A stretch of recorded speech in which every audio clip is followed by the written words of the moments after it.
Della Marchetti had only one job inside the Castellano mansion, and that was to cook for the blind woman the whole city of New Orleans had forgotten how to listen to, Donna Rosalind Castellano. The 72-year-old mother who'd lost her eyes in a fire years before trusted her meals to no one but the 27-year-old Cajun, Maid with hands roughened by kitchen work and a tongue that could taste every lie hidden inside a cup of tea, Auguste Castellano. The 34-year-old boss, who controlled every hidden dock in the city, a man with a scar running through his left eyebrow and a stare that made even the boldest men lower their heads, loved his mother more than his empire. And everyone in that house knew he'd never marry a woman his mother refused. That's why Celeste Beaumont, the dazzling blonde fiancée from a noble family that was quietly running out of money, was running out of time too, because the engagement dinner had been set, and Celeste knew that blind old woman would never bless her.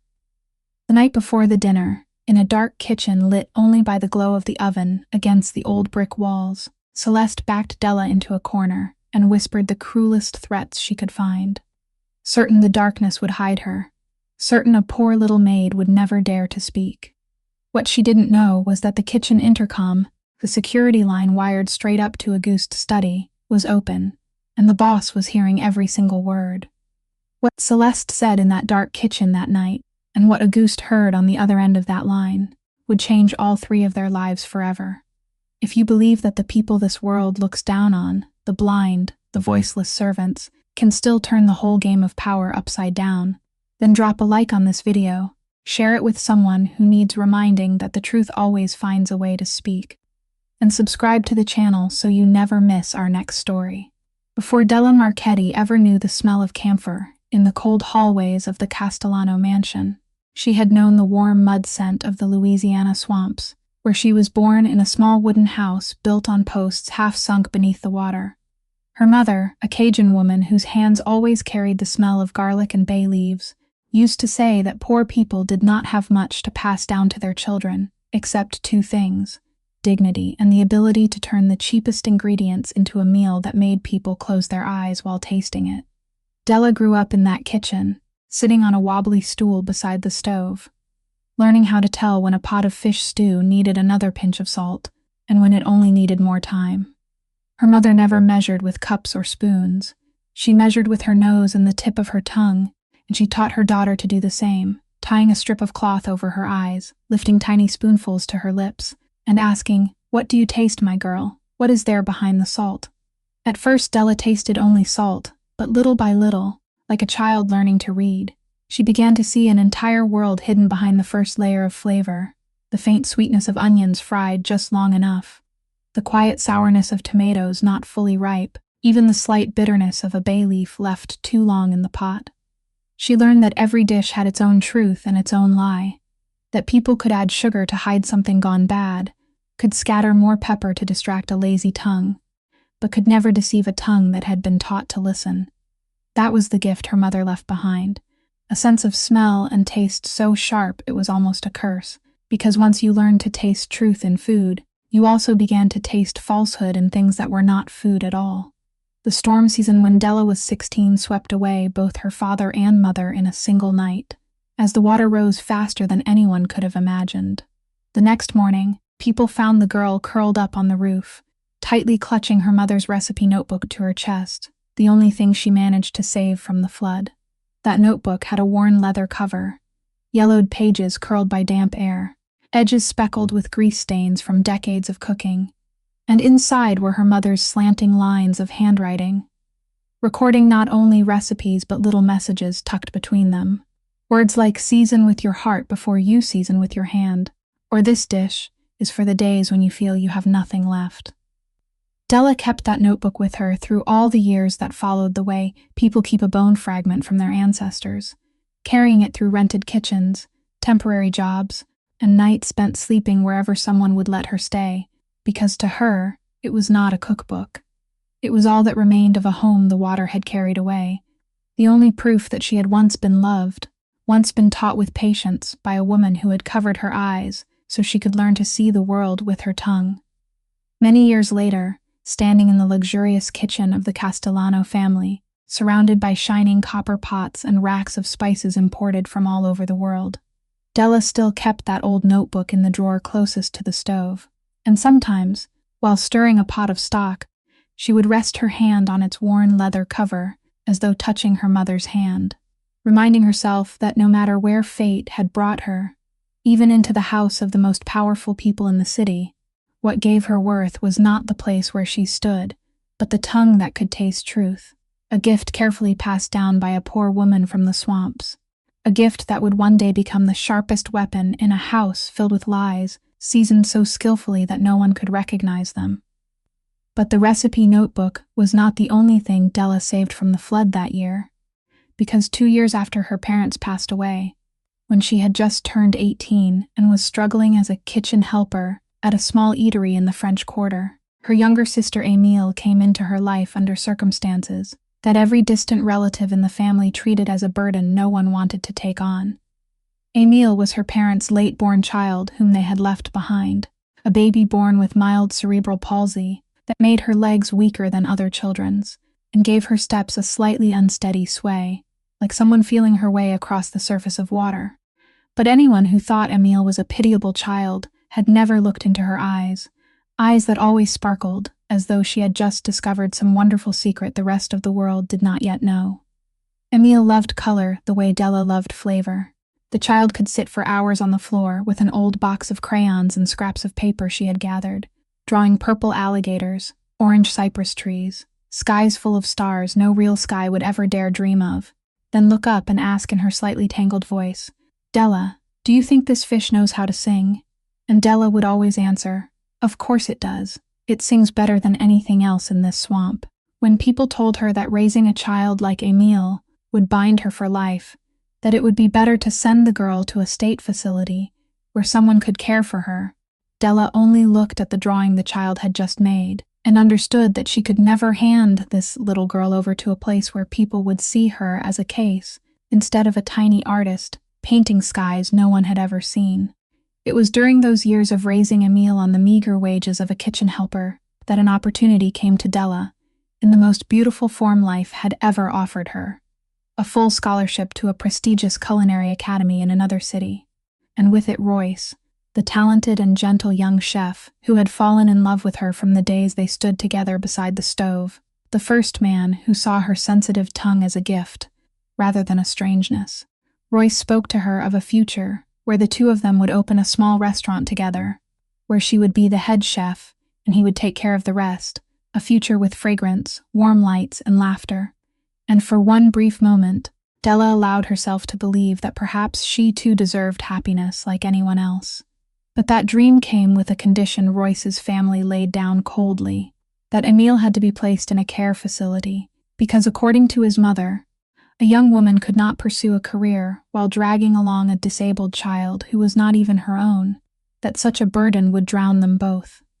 They said those words right in front of Della, as though Émile were merely an object that could be stored away. And that night, when she returned to the cramped rented room and saw Émile asleep, with a crayon still clutched in her hand, and a drawing of 3 people, 2 adults, and a child holding hands beneath a pink sun, Della sat down beside the girl and cried in silence, not because she had to choose, but because she realized she had made her choice long ago. The next morning, she called Royce and told him she would not go, that she could not trade a child who saw her as her whole world for a dream, no matter how beautiful that dream might be. And when he asked if she was sure, she answered with a sentence that would later become an unbreakable principle of her entire life,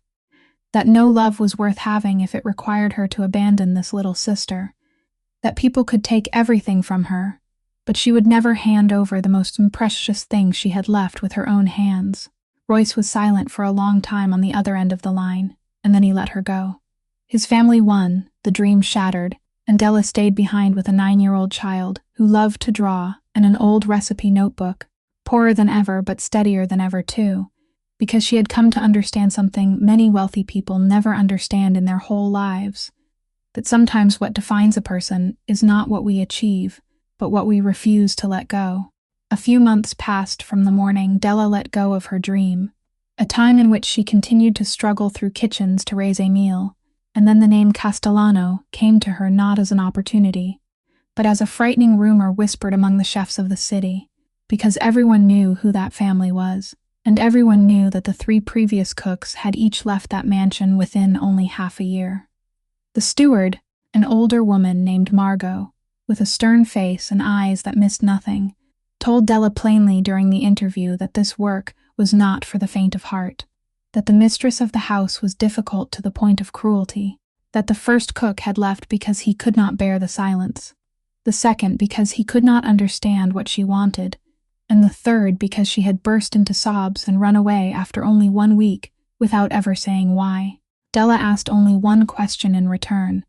whether the mistress needed someone who cooked well or someone who cooked truthfully, and Margot looked up at her with the first sign of surprise she had shown during the entire conversation, because perhaps in 8 years no one had ever made that distinction for her before. On the first morning, Margot led Della through the long marble hallways to the room at the end of the east wing, where Donna Rosalind Castellano sat beside the window in an ash-gray robe, her silver hair neatly brushed over one shoulder, both hands resting still in her lap while her fingers lightly moved over a string of ebony prayer beads. She did not turn her head when the door opened, but Della understood at once that this woman was not weak the way her fragile appearance suggested, because there was a vast difference between a person who had no strength left and a person whose strength remained whole but had been locked behind something cruel, and Rosalind belonged to the second kind, a power imprisoned,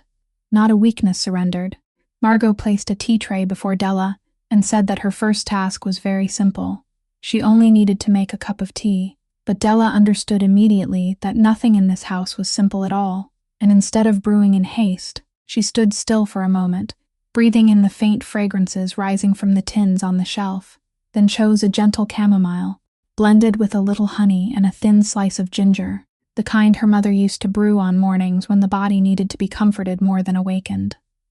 When the cup was placed in her hand, Rosalind lifted it, brought it close to her nose, and inhaled very slowly before taking a small sip, and for several long seconds the whole room seemed to hold its breath.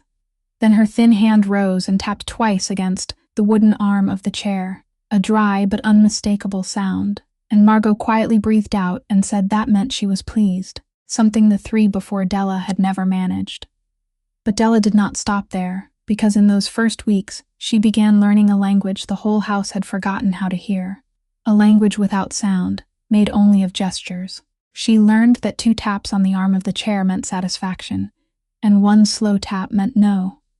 She learned that when Rosalind's fingers moved quickly over the prayer beads, it was not because she was praying, but because she had just smelled or sensed some lie lingering in the room. She learned that when Rosalind laid her palm flat on the table, it meant she was tired and wanted quiet. And most important of all, she learned that when Rosalind wanted to say something no one else was allowed to know, she would reach for Della's hand, turn it palm up, and write each letter against it with her fingertip, slowly and secretly, as though the 2 of them were passing a cipher between them.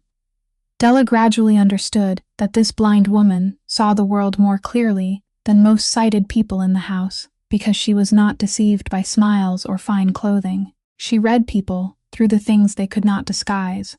through the way their hands trembled with fear, through the true scent hidden beneath perfume, and most of all, through the way they seasoned food, because as she once wrote on Della's palm one afternoon, a person in a hurry cooks too salty because they have no patience. A false person cooks too sharply sweet because they are always trying to hide something, and an honest person cooks with balance because they do not fear the truth. And it was in that quiet room, between the blind woman who could taste lies and the poor maid who could taste truth, that a bond began to form, a feeling not yet named but solid as stone, one that would later become the very thing that made someone plotting in the darkness fear more than anything else. Della had heard people whisper the name Auguste Castellano, as though it belonged to a thunderstorm, a man who could shatter an entire business deal with a single phone call, a man whose enemies disappeared from the city before the sun had time to rise. But the man she saw enter his mother's room every morning did not resemble that storm at all. He came at the exact hour when the first sunlight touched the window frame, never bringing bodyguards with him, stopping at the threshold and giving one soft knock against the wooden frame before standing still to wait, because he understood that his mother needed time to recognize who had come through the senses she still had left. Then he would step forward, kneel on one knee beside her chair, and bring his face close enough for Rosalind's thin hand to find him, her fingers touching the scar along his left eyebrow, gliding over his cheekbone, then stopping at his jaw, as though to make certain her son was still whole. And each time, the man the whole city feared would close his eyes and let his mother read his face, as though reading a familiar page. Della recognized in that gesture a guilt that had sunk so deep it had become part of who he was. And little by little, through Margot's scattered stories, she came to understand that many years before there had been a fire in one of the family's old houses, a blaze that had erupted in the night when Auguste, still young then, had not been there to stop it, and by the time he rushed back, the flames had taken his mother's eyes forever. People said he had built her the safest room in the mansion, hired the finest doctors, stationed guards day and night, given her everything money could buy. But the one thing he longed to return to her could not be bought with any amount of money, and so he gave her the only power he still had left to give, the vow that he would never marry any woman his mother did not approve of, as though by placing the fate of his marriage into those blind hands, he could atone for some part of the light he had let her lose. Della also gradually noticed another habit of his, the habit of a man who never truly slept in peace, because every late night, when the entire mansion had fallen silent, Auguste would sit alone in the study upstairs and open each surveillance channel connected to the areas of the house, checking the gate, checking the hallways, and even the internal speaker linked directly to the kitchen, not because he suspected anyone in particular, but because suspicion had become the survival instinct of a man living in a world where trust could kill a person faster than any knife. And Margot once told Della that she should never be surprised if, at midnight, she heard a faint crackling sound from the old speaker on the kitchen wall. It was only the master listening to his house breathe. The moment that truly made Auguste notice. The new maid came one morning when he asked his mother whether she wanted him to stay for the meal, and Rosalind, instead of answering, struck the arm of her chair with one hard tap and turned her face away, her fingers tightening in anger, while Margot awkwardly stepped back and did not dare speak. Auguste looked at Della and asked what his mother wanted to say, and for 1 second Della hesitated, because telling this man the truth about his mother's anger might be the most reckless thing she had ever done. But then she lifted her head and said plainly that Rosalind was angry. Angry because yesterday he had promised he would come and then did not, and she had sat waiting all afternoon in her finest dress. The whole room seemed to freeze. Even the 2 guards, in the hallway, stopped shifting their weight, and Della felt her heart pounding as she wondered whether she had gone too far. But Auguste did not grow angry. He only slowly lowered his head like a guilty child standing before his mother, then said softly that she was right. He was sorry, he should have come. And in that very moment, Della understood why this blind woman still held power in a house full of guns and fear, not because of her name, but because the most powerful son in the city was still willing to become small before her. And when Auguste rose to leave, he stopped and looked at the maid for a moment, with an entirely different gaze, not threatening, but carrying a reluctant respect for the only person in the house who had dared tell him the truth without trembling. The first time Della saw Celeste Beaumont, the woman entered Rosalind's room in an expensive cream silk dress, carrying a bouquet of pure white lilies, and a perfume so strong it overwhelmed even the scent of the tea on the table. And in front of Auguste, she was the perfect image of a considerate future daughter-in-law. She knelt beside Rosalind's chair, took the old woman's thin hand and pressed it to her cheek, called her Maimon in a voice soft as honey, and said that Maimon looked beautiful today, that she had been longing all week to come and visit her. Auguste stood nearby with relief plain on his usually cold face, because more than anyone, he longed for the 2 women he cared about to accept each other. And Della stood silently in the corner, watching the scene, wondering why something uneasy and nameless had begun to stir inside her. The answer came the instant Celeste took Rosalind's hand, because while her mouth poured out sweet words, the old woman's fingers immediately tightened around the ebony prayer beads, tightened until her knuckles turned white. And Della, who had memorized every smallest gesture of this woman, understood at once that this was not emotion but a warning, The instinct of someone who knew how to taste lies shrinking back before the presence of something false. Della tried to keep her face calm, but she was not quick enough to hide the brief glance between herself and that clenched hand, and Celeste, who was far sharper than her beautiful appearance suggested, caught that instant, her blue eyes sliding over Della for 1 second with a cold flash before returning to the sweet smile she reserved for Auguste. From that day on, whenever Auguste left the room, Celeste's true self showed through like paint peeling from a wall, because the moment the sound of his footsteps disappeared down the hallway, my smile on her lips went out like a candle being blown away, and she began doing small but cruel things she believed a blind woman would never discover. She quietly pushed Rosalind's plate of food out of reach, then stood watching as the old woman searched for it in vain. She moved the vase to a different place so Rosalind would knock into it. She bent close to the old woman's ear and whispered venomous words, not because Rosalind could not hear, but because Celeste took pleasure in pouring her contempt onto someone who could not answer back, saying that she was nothing but a useless old woman standing in the way, that soon enough this house would belong to her, and Rosalind would be no one at all. One afternoon, when Della came in with the tea tray, she arrived just in time to see Celeste standing too close to Rosalind's chair, and when she saw the old woman's trembling hand reaching for the writing board on the table, Della instinctively stepped forward and placed the board closer to her hand. But Celeste turned sharply and said in that falsely sweet voice that they should let her rest since she was tired and should not disturb her. Della did not obey. She still placed the board exactly within Rosalind's reach, and in that moment the two women looked straight at each other. One a poor maid in a plain uniform, the other a radiant fiancée wrapped in silk and jewels. And Della understood that from this second on, she had become that woman's enemy, not because Celeste hated her, but because Celeste feared her, feared the way the maid could read what was hidden in Rosalind's blind eyes, feared Della's truth-tasting tongue and her ability to see through falsehood, feared that in this entire house, the only obstacle standing between her and the Castellano name she craved was this Cajun maid. Celeste smiled,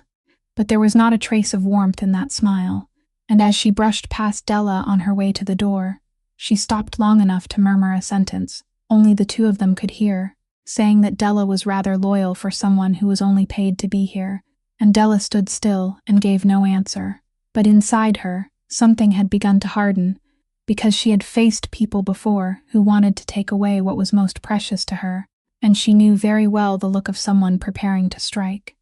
When the engagement party was only a few days away, Celeste began visiting Rosalind's room more often, and what caught Della's attention was that she always chose the exact times when Auguste was busy at the harbor.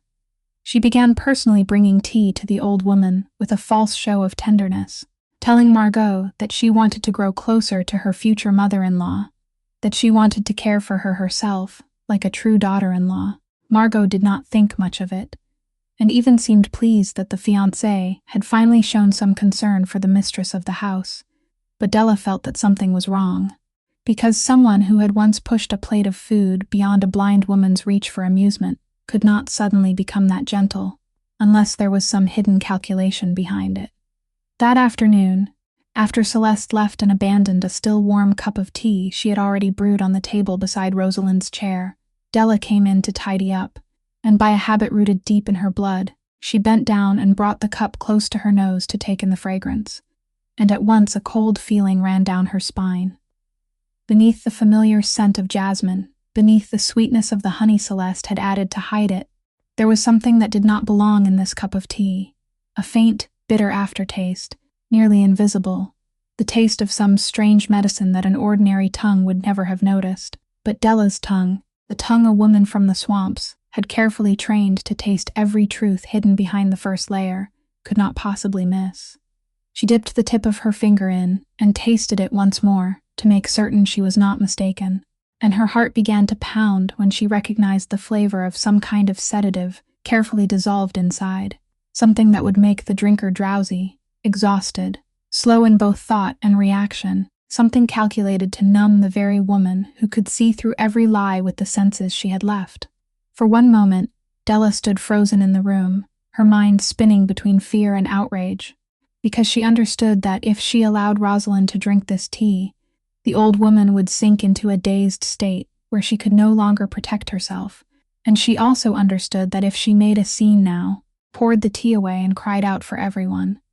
she would have nothing in her hands except the word of a maid against that of a noble fiancé, a battle she knew with certainty she would lose. In that tense instant, the instinct of someone who had once survived by wisdom told her to do something that could both save Rosalind and preserve the one thing that might later expose the truth. She hurriedly took a small clean glass vial from the cabinet, carefully poured the tea Celeste had brewed into it, sealed the lid tightly, and wrote the date on a little scrap of paper. Then she knelt in the kitchen corner, where there was a slightly loose floor tile she had once discovered by accident, pried it up, hid the vial in the hollow beneath, and set the tile back exactly as it had been, so no one would suspect a thing. When she finished, Della's hands were still trembling, but she drew in a deep breath, washed the teacup until not the slightest trace remained, then with her own skilled hands brewed an entirely fresh and pure cup of tea, still jasmine with a touch of honey, but this time it was the true sweetness of the human heart, with no falsehood mixed into it, and carried it to place in Rosalind's hands. The old woman lifted the cup, inhaled slowly as she always did, then took a sip, and after a moment of silence, she tapped twice against the wooden arm of her chair, the sign of satisfaction. But immediately afterward, her hand reached for Della's, turned it palm up, and her thin fingers began slowly writing against the center of Della's palm. And Della felt each letter appear beneath the old woman's fingertip like a wordless question, as though that blind woman, through some sixth sense, had understood that the first cup of tea and the second were not the same, that the girl standing before her had just done something to protect her. Della did not answer. She only gently held Rosalind's hand and squeezed it tightly, a silent promise that as long as she remained in this kitchen, no lie would be allowed to touch this woman, though she did not yet know that the shadow stalking them was far larger and far more ruthless than a drugged cup of tea. All that night, Della could not close her eyes. She lay in the small room reserved for the servants, turning each scattered piece over and over in her mind until a frightening picture gradually came into focus. Because when she placed the drugged cup of tea beside everything she had witnessed over the past weeks, she began to understand that this was not a sudden act of jealousy, but a carefully calculated plan with many layers. The first layer, Della had sensed in Celeste's cold eyes, was that the woman needed someone to translate Rosalind's signs according to her wishes during the engagement party, needed a mouth willing to say that the old woman had given her approval when the truth was the complete opposite, and the only person in the whole house who could do that was Della, the only one who understood the mistress's silent language. But Celeste was not someone who would ever wager the whole game on a person she could not control. And that was when the second layer of the plan revealed itself in Della's thoughts. Because if the fiancé could not be certain of forcing the maid to lie, then she needed a backup plan that would ensure that even if Della remained honest, even if she refused to cooperate, Rosalind would still be unable to resist on her own. An old woman made dazed and exhausted by medicine dissolved in her tea would sit through the party like a mute shadow, her mind fogged, unable to lift her hand to write on the board, unable to tap the arm of her chair to say no. And then even if Della shouted the truth, people would see only a frail old woman nodding vaguely without protest, and the refusal would never be spoken. That was the cold cruelty in Celeste's calculation, a two-layer plan in which each layer sealed off an escape, where the truth was strangled from both sides at once, and Della shivered when she realized that she was not facing a rashly jealous woman, but a mind that calculated every move. But what chilled her most came the next morning, when she accidentally discovered that Celeste was not acting alone inside this house. Della was walking along the hallway behind the kitchen to fetch more spices when she heard low voices drifting from the storage room. And when she pressed herself into the corner of the wall to listen, she recognized one of those voices as Celeste's, while the other made her heart seem to stop, because it belonged to Margot, the steward Della had always respected, the stern woman who had seemed absolutely loyal to the Castellano family. Della could not hear the entire conversation, but the fragments that reached her ears were enough to draw the truth. She heard Celeste speak of a sum of money, heard her mention that if everything went smoothly through the night of the party, Margot would never have to worry about the rest of her life again. and she heard Margot answer in a small, hesitant voice that she would arrange things so no one could interrupt during the important moments, that she would find a way to keep Della away from the mistress's room at precisely the necessary times. Della stepped back into the shadows with her hands gone icy cold, because now she understood why the 3 previous cooks had each left without knowing what had truly happened, why Rosalind's signs had always been cut off at the exact moments when she tried to communicate something to her son, why every time the old woman reached for the writing board, someone always appeared to interrupt. The person Celeste had bought was not some insignificant servant, but the very woman who held the keys to the whole house, the one who could control who entered which room and when, the one whose single nod could send a maid elsewhere at the decisive moment.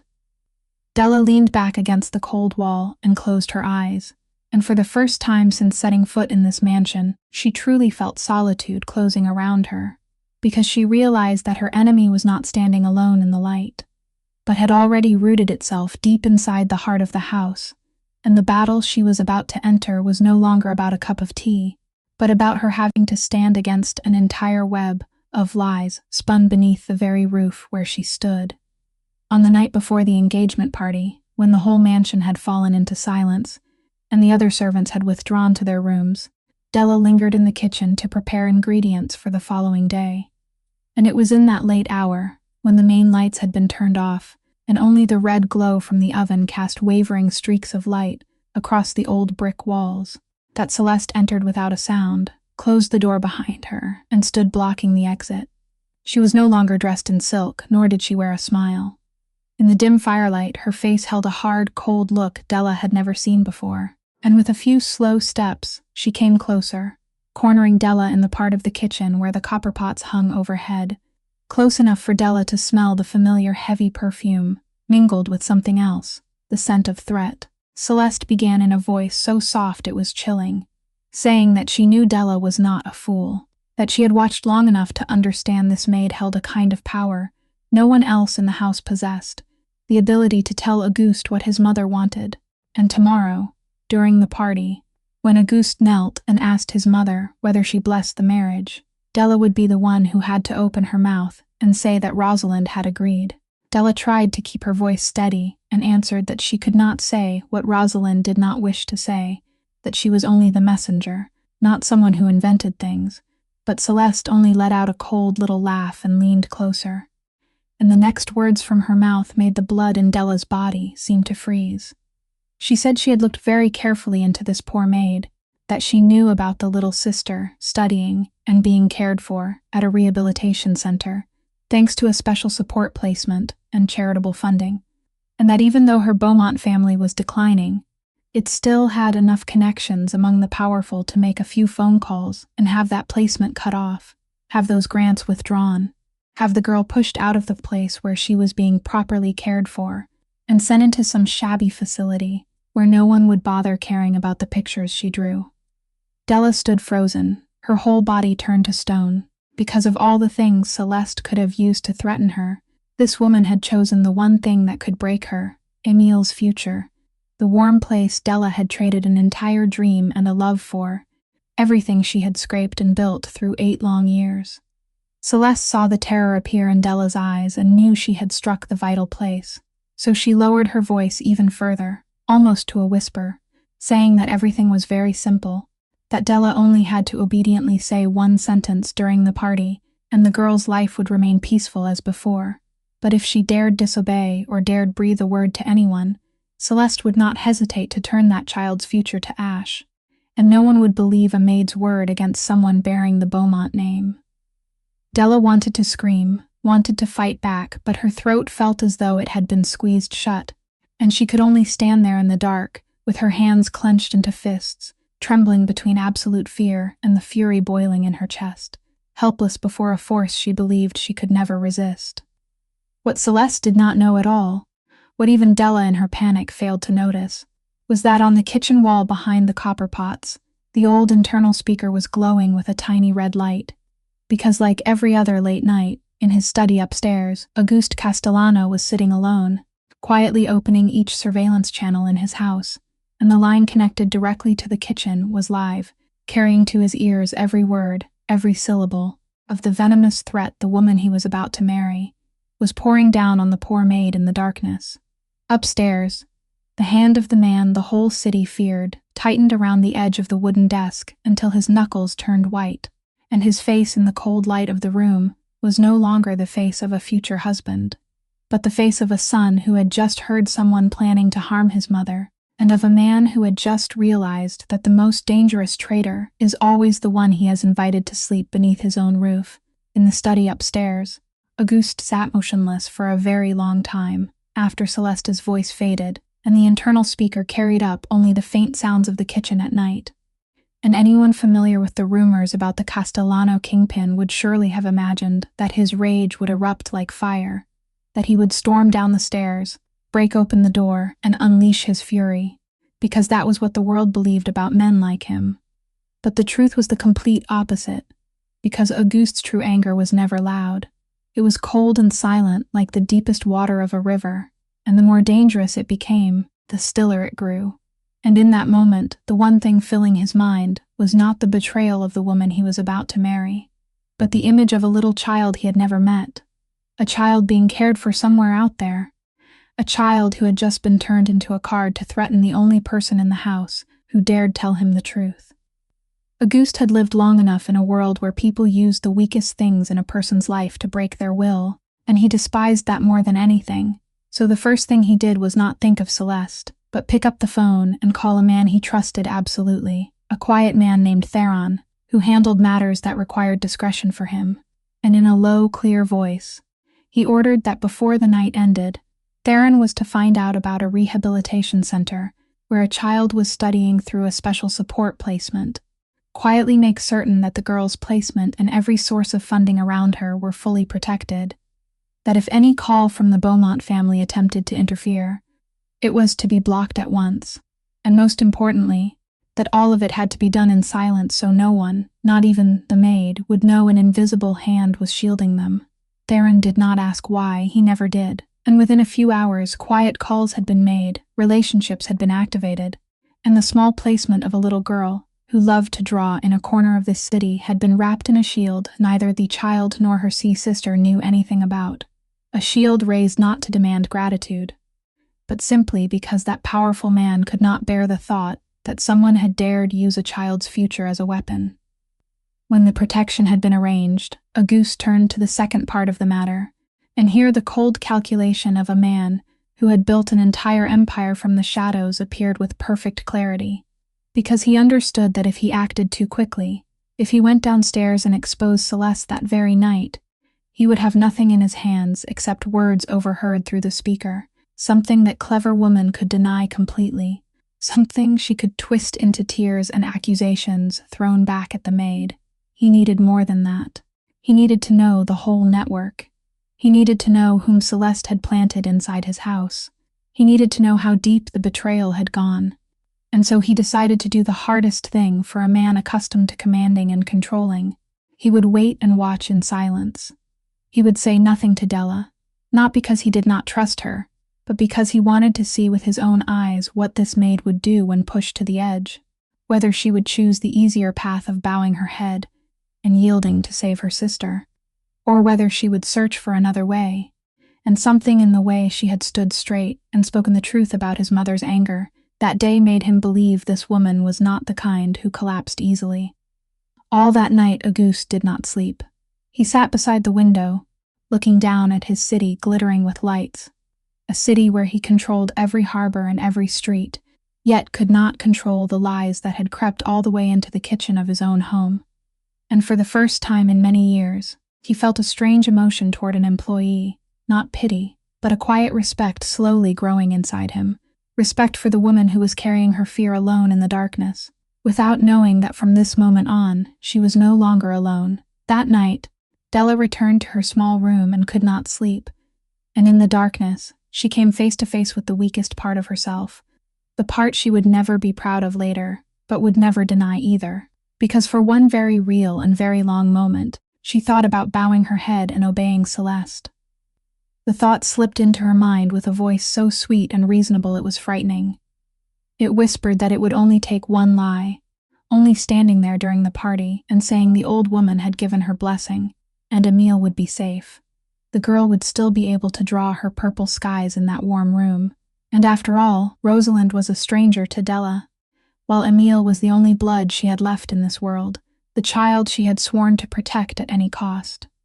She sat on the edge of the bed with her knees gathered to her chest, and in that moment of weakness, she almost convinced herself that betraying an old woman to save her sister was not a sin but an act of love, that there were lies born from love just as there had been lies. She once told old employers in order to keep the jobs that fed her little sister. But then, in that darkness, her eyes touched the drawer where she still kept her mother's recipe notebook, and an old memory rose inside her. The memory of a poor woman from the swamps who had once blindfolded her daughter to teach her how to taste the truth. A woman who had said that poor people did not have much to pass down except dignity. And Della suddenly understood that if she stood up and lied in order to deliver an innocent blind woman into the hands of someone cruel, she would no longer be her mother's daughter. She would become the very kind of person she had despised all her life, the kind willing to trample someone weaker in order to save herself. And deeper than all of that, she recognized a truth fear had hidden from her, that the principle she had lived by for 8 years was not to protect Emile at any cost, even at the cost of her conscience, but never to abandon her sister, and abandonment did not mean selling away her own soul, because if she taught the girl that people could do wrong, as long as they did it for someone they loved, then she would have betrayed that child in a way even worse than losing a scholarship placement. When dawn had only just begun to break, Della had made her decision. Not the decision of a saint who knew no fear, but the decision of an ordinary woman who had walked through fear and come out on the other side of it. And that decision was that she would not lie. But she would not let Emile become a hostage in Celeste's hands either. She quietly went to the only person in the world she could trust absolutely with her sister's life, Sister Bernadette.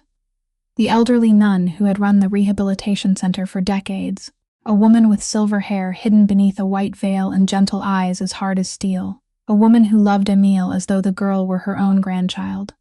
Della met her in the small chapel of the center and, in a choked voice, told her the truth, hiding nothing, that a wealthy force was threatening to use connections to cut off the girl's placement in order to control her, and that she needed a safe place for her sister in the days ahead.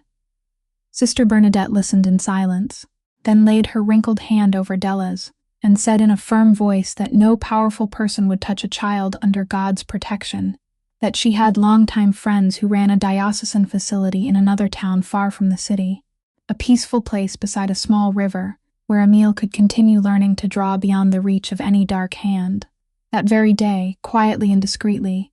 Emile was taken away with her boxes of colored pencils and stacks of drawing paper to that safe refuge. And when Della held the girl one last time before they parted, telling her to be good and promising that she would come for her soon, Emile only lifted her shining eyes, smiled, and said she would draw a very big picture for her. And in that moment, as she watched that small, unsteady figure slowly disappear from view, Della felt a strange peace in the middle of the storm, because now the most precious thing she had was beyond the reach of evil. And for the first time, she could stand straight and face Celeste, not as a trembling hostage, but as a woman who had nothing left to lose except the truth. That afternoon, after Emile had been taken to safety, Della returned to the mansion with a new calm inside her. But the human body does not easily hide what it has endured, and when she entered Rosalind's room with the afternoon tea, the old woman lifted her head almost at once, her nostrils faintly fluttering as though she were reading something in the air. Della had not even set the tray down before Rosalind's thin hand reached out to find her wrist and pulled her closer, and those fingers traveled up her arm, then stopped, because Rosalind sensed what no seeing eyes could have seen. Beneath the familiar scent of soap and kitchen smoke, she smelled something else, the faint sour scent of sleepless nights, and the sweat of fear that had soaked into Della's skin over the past several days. She turned Della's hand palm up as she had done so many times before, and with her fingertip, she slowly wrote one letter after another into the center of her palm, and Della lowered her head to follow each row, reading the line that made a chill run down her back, and then warmed her in a strange way. Rosalind wrote that I am blind, but I can taste evil, and it is very near. In that moment, Della understood that she no longer needed to hide anything, that the woman sitting before her, though she no longer had eyes, had seen through the whole tragedy unfolding in this house more clearly than anyone else, and so she knelt beside Rosalind's chair, took the old woman's hand, and wrote back against that wrinkled palm, slowly telling her everything about the drugged cup of tea she had switched, about the threat in the dark kitchen, and how the malicious plot was designed to silence them both, and about how she had taken her sister to safety so she could no longer be used against her. Rosalind listened to the story appearing beneath her fingertip in absolute silence, and when Della finished, she sat still for a long while. Then her thin shoulders began to tremble, not from fear, but from some old and painful emotion being awakened, and with shaking fingers she began to write a story she had never told anyone, a story buried along with the light in her eyes many years before. She wrote that this was not the first time a false woman had entered this house wearing the clothing of love, that many years ago, when she could still see the world, there had been a woman who tried to slip into the Castellano family, with sweet smiles and tears that came at exactly the right moments, and Rosalind, with a mother's instinct, and the sharpness of a woman who had lived long enough to understand people, had recognized the falseness hidden beneath that perfect surface. She had warned them. She had spoken her suspicions aloud, but no one in the house had been willing to listen to a woman they considered suspicious and old-fashioned. They brushed aside her words the way people brush aside the complaints of an old woman, and the price of that disregard had been losses and brokenness this family had carried in silence for years, wounds Rosalind herself believed would never have happened if someone had trusted her that day. Della read those words with tears rising in her eyes, because now she understood why this woman was so determined to refuse her blessing to Celeste. It was not the stubbornness of old age, but the desperate cry of someone who had once been silenced and now did not want history to repeat itself again, did not want to watch the son she loved fall into the hands of someone who only craved his name and his fortune. And it was in that quiet room, beneath the fading afternoon light beyond the window, that the two women the world saw as the weakest, a blind old woman people considered useless, and a poor maid people believed had no voice, held tight to each other's hands and began weaving a plan together, a plan that would use neither guns nor power, but the very weapon Rosalind had sharpened throughout her life, taste, the ability to expose falsehood in the one place where it could not hide, and this time, she whispered through her fingertip, this time someone will listen, and the truth will not be buried again. The plan the two women had shaped seemed carefully thought through, but they had not accounted for the fact that there was another pair of eyes in this house, watching Della's every movement, and those eyes belonged to Margot, the steward who had sold herself to Celeste, and was now living in fear that something had slipped beyond her control. The next morning, while Della was in the kitchen preparing Rosalind's afternoon tea, Margot suddenly entered with a pensive look on her face,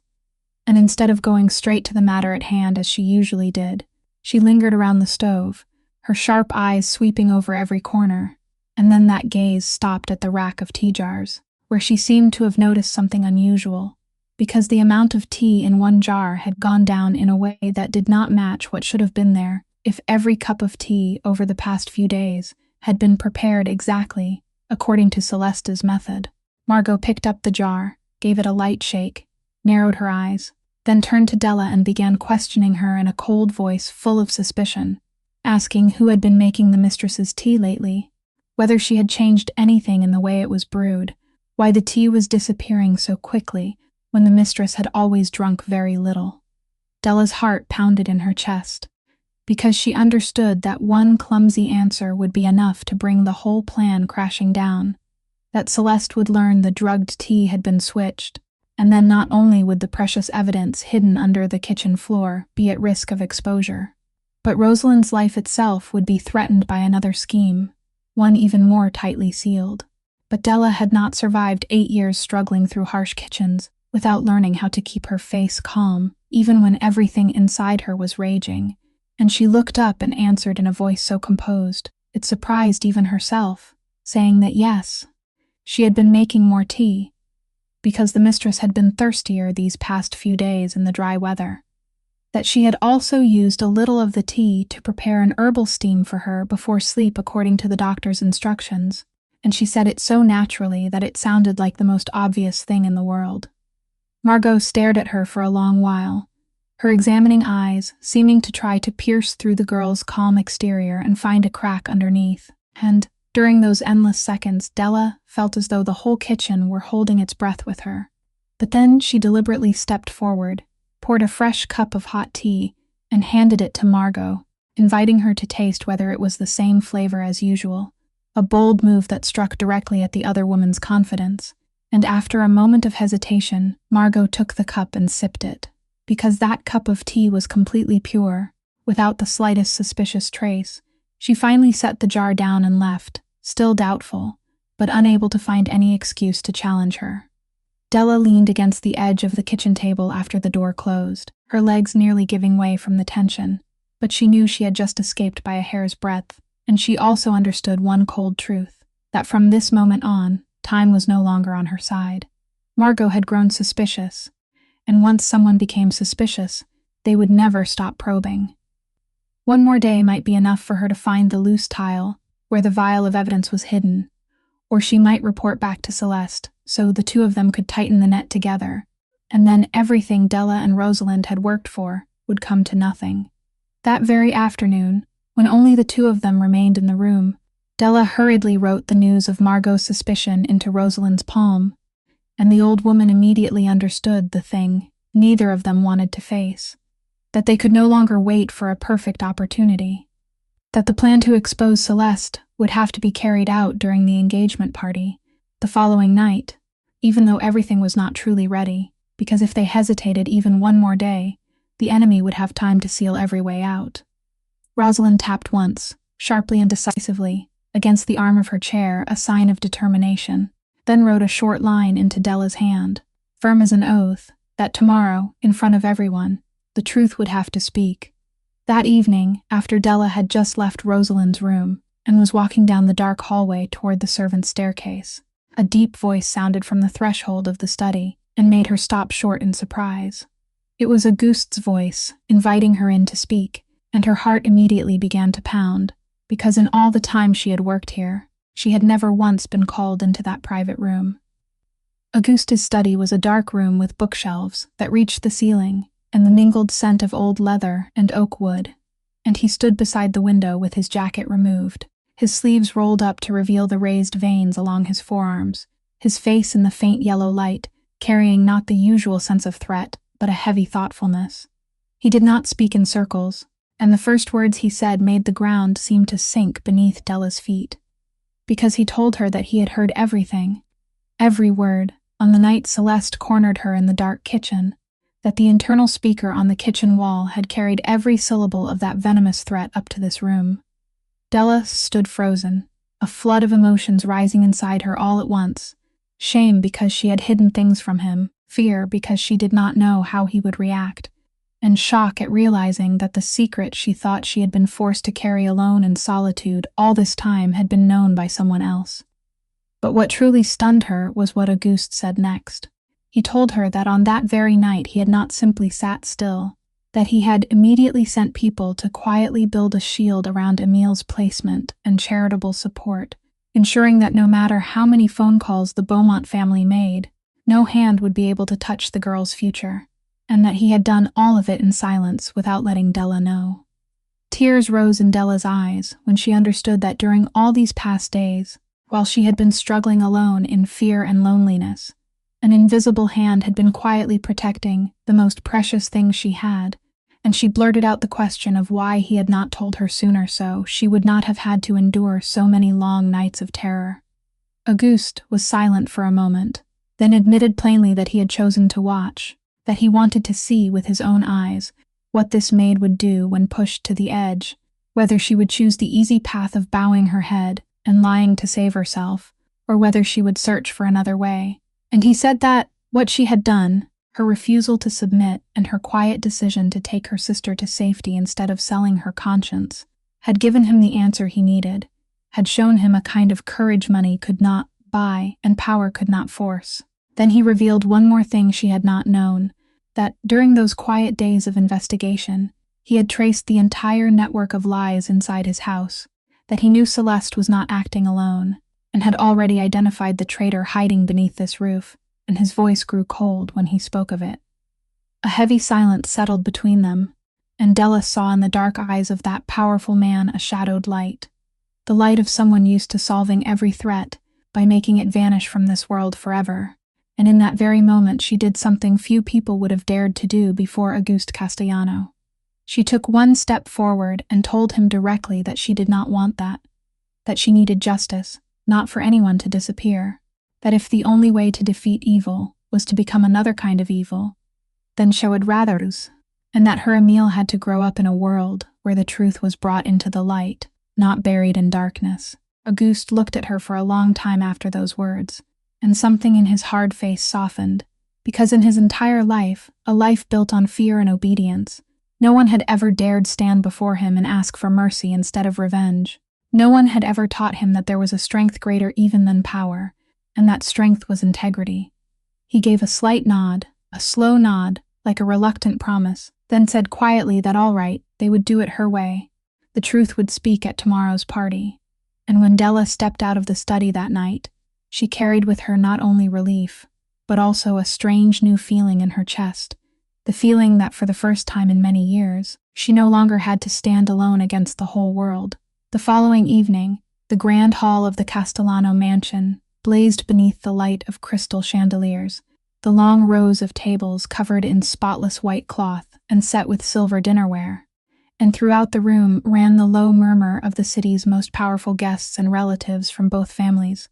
Among them the Beaumont family, wearing smiles far too bright as their eyes assessed each marble column, as though silently calculating the fortune that would soon belong to them. Celeste was more radiant than ever in an ivory evening gown, her hand tucked around Auguste's arm as she moved through the room with the triumphant air of a woman certain that tonight would be her coronation, and now and then her eyes flicked toward Della, who stood quietly beside Rosalind's chair, a look that both warned and reminded her of the dark bargain Celeste believed the maid would not dare break. Rosalind sat there in the deep blue dress Della herself had chosen for her, the familiar ebony beads moving through her fingers, her face so calm that no one could have guessed the storm being prepared behind that quiet surface. When the party reached its height, Auguste stood, and the grand hall immediately sank into silence, every gaze turning toward the most powerful man in the room, and in his deep, resonant voice, he repeated what the entire family already knew, that according to the custom of this family, he would not marry without his mother's blessing, and that tonight he wished to ask for that blessing before everyone present. He stepped down from his place and knelt on one knee beside Rosalind's chair, took her hand and asked gently whether she blessed his marriage to Celeste Beaumont, and the whole room held its breath. Celeste immediately leaned toward Della, and in a whisper as sharp as a knife hidden behind a tender smile, reminded her to remember their agreement, to say that Rosalind had agreed, otherwise she knew what the consequences would be. But Della only stood still and gave no answer. Instead, she placed the writing board in Rosalind's lap along with the pen, just as they had planned. Rosalind's hand moved slowly, and instead of writing a yes or no answer as everyone expected, she wrote a line that Della read aloud in the middle of the grand hall, saying that before giving her blessing to a daughter-in-law, according to the old tradition of the family, she wanted the future bride to make her a cup of tea with her own hands, because a woman who truly loved this family must know how to care for its mother herself. The request sounded so touching and so reasonable that a soft murmur of approval passed through the room, and Celeste could not refuse before so many watching eyes, so she gave a bright smile and said it would be her honor, then walked to the small table where the tea set had already been arranged. As her fingers prepared the tea, Della noticed a brief flicker of confusion in her eyes, because perhaps Celeste too was wondering whether this was only an innocent ritual or a trap. When the tea was ready and Celeste respectfully offered it into Rosalind's hands before everyone watching, the old woman received it with both hands, lifted it close to her nose, and inhaled slowly and deeply, and in those few seconds the entire grand hall was so silent that the burning of the candles could be heard. Then, instead of drinking, Rosalind slowly extended the cup back toward Celeste, and Della spoke in the quiet room, translating her meaning, that according to custom, to prove the sincerity of her heart, the daughter-in-law should drink the first sip before her mother-in-law, as an oath that there was nothing in this cup but honesty. In that moment, Celeste's radiant face suddenly went stiff, the blood seeming to drain from her cheeks until the pink blush on her skin turned pale. The hand supporting the teacup, trembling faintly, and though the room did not yet understand what was happening, everyone began to sense something unnatural spreading through the air. Every eye fixed on the fiancée, waiting for the simplest action, for her to lift the cup to her lips, something any innocent person would have done at once without the slightest hesitation. But Celeste still stood there as though turned to stone, her eyes darting quickly toward Margot, who stood tucked away in a corner of the room with a look of panic, then back toward the cup as though it were something terrifying, and that fatal hesitation, that silence, stretching 1 second and then 2 seconds longer, said more than any confession ever could, because in a room full of the sharpest people in the city, everyone began to understand that a person who did not dare drink the tea she had made with her own hands must know exactly what was in it. But Celeste Beaumont was not the kind of woman who collapsed easily, and in the moment when it seemed the entire room had turned against her, the survival instinct of someone accustomed to slipping through every situation suddenly rose with vicious force, and instead of breaking down, she did something even Della had not anticipated. She struck back. Celeste abruptly set the teacup down hard on the table, sending the tea sloshing over the rim, then stepped back and let out a cry filled with outrage and wounded innocence, her face, which had been pale only seconds before, instantly changing into the indignant expression of a blameless woman falsely accused, and she shouted across the grand hall that everyone was being deceived, that this was a trap laid to destroy her, and that if there truly was something in the tea, then the only person who could have put it there was none other than the maid standing there. She pointed a trembling finger straight at Della, tears beginning to roll down her cheeks with such perfect timing that it seemed rehearsed, and she poured out a long, convincing speech, saying that this maid had long been jealous and resentful of her, that the woman had clung to the old mistress in order to seize power inside the house, that she feared once Celeste became the Castellano mistress, she would lose her small little position, and so she had staged this entire performance, drugged the tea herself, then blamed Celeste in order to ruin the marriage.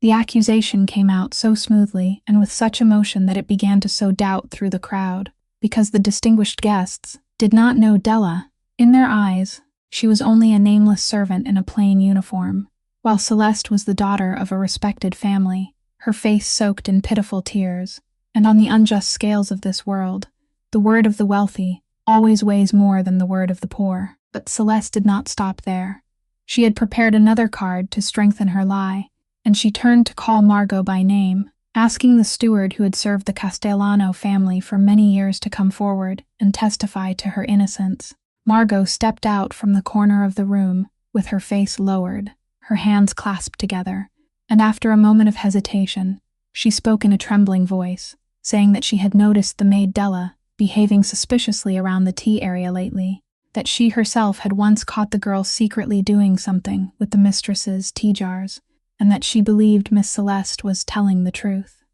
The testimony of that longtime steward fell like a hammer blow, because Margot was a member of the household, someone assumed to be loyal and trustworthy, and once she spoke, the balance of opinion immediately tipped toward Celeste. Whispers rose throughout the grand hall. Several guests began looking at Della with contempt and suspicion, and some even shook their heads in sympathy for the poor fiancé who had been harmed by a lowly maid. Della stood alone in the middle of that sea of people, beneath dozens of probing and judging eyes, feeling the weight of the whole room pressing down on her shoulders, and for one brief moment, the familiar despair of a poor person always treated as the liar in every confrontation with the powerful rose again in her chest. She saw Celeste secretly wearing a victorious smile hidden behind those false tears, saw Margot lowering her face to avoid her gaze, and saw the guests slowly being persuaded by that perfect performance. And in that moment she understood that this was the true test, that Celeste's mistake in refusing to drink the tea had only planted suspicion, not enough to condemn her, and now the enemy had turned the board with practiced skill, transforming Della from the accuser into the accused with only a few sentences. But amid the storm of public judgment swirling around her, Della did not tremble as Celeste expected, because unlike the woman armed only with false tears and slander, she held in her hands something evil always forgot the strength of. She held the truth. A truth she had quietly sealed away and prepared for days, and she drew in a deep breath, lifted her head beneath those doubtful eyes, and readied herself for the final move that would bring everything into the light. As the suspicious whispers rose around her like a tide, Della did not speak in her own defense, did not weep or cry innocence the way the crowd might have expected from a maid pushed into a corner. Instead, she quietly reached into her apron and took out a small sealed glass vial, the vial she had hidden beneath the loose tile in the kitchen corner for the past several days, and she held it high for the entire room to see. In a voice strangely calm, a calm forged through a whole lifetime of facing injustice, she said that this was the very cup of tea Celeste had personally prepared for the mistress a few afternoons before. The tea Della had not thrown away but had carefully preserved as evidence. And then she looked straight at the crowd and said that they should not trust the word of a servant like her, nor should they rush to trust the word of a young lady like Celeste, but should trust the only thing in this room that did not know how to lie, and that was this tea.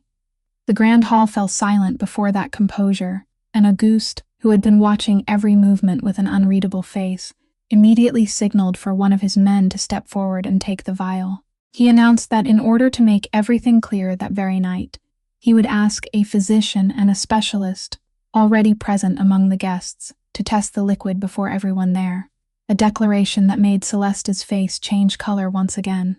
But Della did not stop there, because she understood that the tea alone could prove someone had drugged it,